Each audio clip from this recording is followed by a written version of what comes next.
NCP হলো 12 ভাত আজীবন বঙ্গবন্ধুরে বাপ ডাইকা এখন আওয়ামী লীগের বিরুদ্ধে সারা চটং চটং কথা বলে। আওয়ামী লীগ তারা যখন রিস্টোর করবে ওই দিন তারা রক্তের হোলি খেলা খেলবে। যে শেখ হাসিনাকে ভালোবাসে, শেখ মুজিবকে ভালোবাসে, যে কমফোর্ট ফিল করে জয় বাংলা বলতে, ও পিঠ বাঁচানোর জন্য সাময়িক এনসিপি করতে পারে। এনসিপি এই বাড়িরা বলে যে আওয়ামী লীগের টাকায় বিএনপি রাজনীতি করে। এই 12 ভাতারিরা সব জায়গায় হাতায় হাতায় খাইছে, প্রবাসীদের টাকা খাইছে, বিএনপির টাকা খাইছে, আওয়ামী লীগের টাকা এখন খাচ্ছে, আমার ছোট দল আম জনতার দল আমার টাকাও খাইছে, নুরুল হক নুরের দলের টাকা খাইছে, জামাতের টাকা খাইছে, কার টাকা খায় নাই। এই 12 ভাতারি বলে বিএনপি নাকি আওয়ামী লীগের টাকায় চলে। এদের মতো নির্লজ্জ এবং বেহায়া কেউ আছে? হ্যাঁ, জামাতের কাছ থেকে গাড়ি নিয়ে বলে জামাত নেতা তারে গাড়ি দিছে। জামাত নেতা তোমার গাড়ি দিছে কেন বলো? হাসনা তো জবাব দিতে পারে নাই এখনো। ওর প্রথম মিটিং, গণঅভ্যুত্থানের প্রথম মিটিংটাই ছিল শ্রমিক লীগ নেতার বাসায়। ও তো প্রথমেই লোক সামলাতে পারেনি, শ্রমিক লীগ নেতার বাসায় ঢং ঢং করে গিয়ে মিটিং করতেছে। হ্যাঁ, ও আওয়ামী লীগের বিদেশ আজীবন বঙ্গবন্ধুরে বাপ ডাইকা এখন আওয়ামী লীগের বিরুদ্ধে সারা চটং চটং কথা বলে। তো এই সব 12 ভাতারিদের কথা আমাদেরকে বললেন না। আর এই দলটাও আসলে 12 ভাতারি। এখানে সমকামী ঢুকে গেছে, নাস্তিক ঢুকে গেছে, বাম, এরা গোসল করে না ঠিক মতো, বুঝছেন?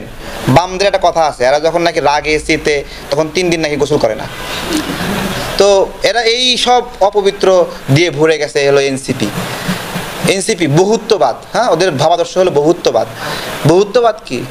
হ্যাঁ, যে ধর্মে প্লুরালিজম নাকি, সৃষ্টিকর্তাই প্লুরালিজম, যে অনেক সৃষ্টিকর্তা। বহুত্ববাদের জায়গায় ইসলামে আছে নাকি?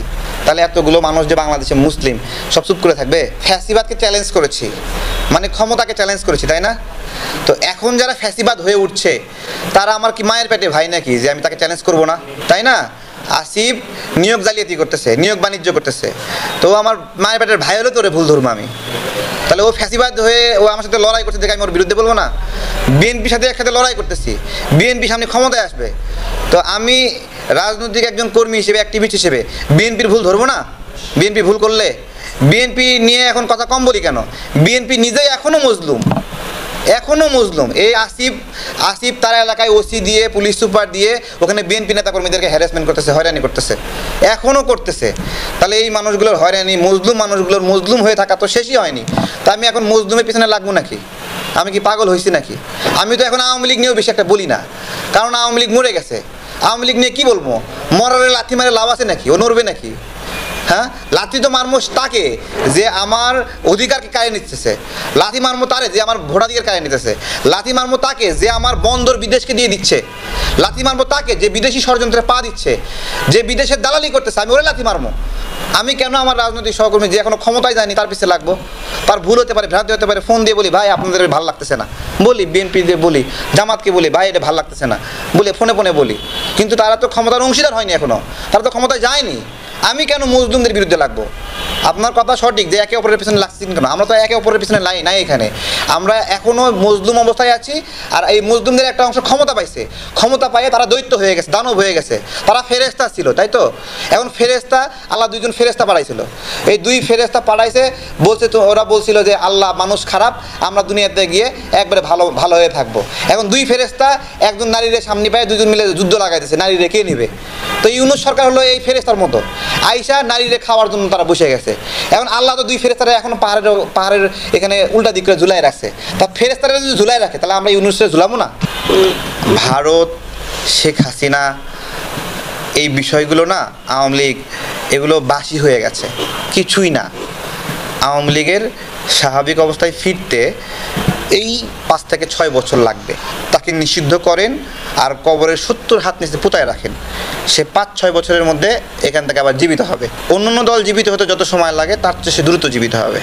তার অর্থনৈতিক সক্ষমতা, তার বুদ্ধিভিত্তিক সক্ষমতা, অনলাইন জগতে সক্ষমতা, প্রযুক্তিগত সক্ষমতা, আন্তর্জাতিকভাবে তাদের একটা যে স্টেক হোল্ডারশিপ আছে, এই সমস্ত কিছু কারণে তাদের সময় লাগবে 5 থেকে 6 বছরের মধ্যে। তাদেরকে এই যে নিষিদ্ধ করলেন, এই নিষিদ্ধ করার ফলে তারা যখন রিস্টোর করবে ওই দিন তারা রক্তের হোলি খেলা খেলবে। ঠিক আছে, আমরা এটাই বলছিলাম যে এই প্রক্রিয়াটা সঠিক হচ্ছে না। এই প্রক্রিয়াটা সঠিক হচ্ছে না কেন? কারণ আওয়ামী লীগকে যদি আওয়ামী লীগ হিসেবে রাখতেন অন্তত 5টা বছর ওরা চুপ করে থাকতো। আজকে এই আওয়ামী লীগকে যখন বিএনপির মধ্যে নেওয়া হচ্ছে, এই আওয়ামী লীগকে যখন জামাতের মধ্যে নেওয়া হচ্ছে, এই আওয়ামী লীগের টাকা পয়সা অর্থকরীর উপর যখন এনসিপি ভর করছে, ওরা কিন্তু একটা স্ট্যাবিলিটি পাচ্ছে।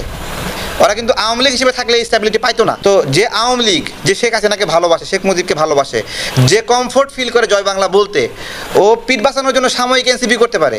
ও যখন স্পেস পাবে তখন ওইখানে ঘুরাইয়ে কইসা একটা চট দিবে এনসিপিরে। বহুত বাটপারি করছে, সর এখান থেকে। এটা করবে না, ওরা করবে না। তাহলে আমরা বলতেছিলাম এইটাই, সবাই এখন আওয়ামী লীগ হয়ে গেছে বিধবার বউ, মানে ওই যে মানে স্বামী পরিত্যক্তা বউ হয়ে গেছে।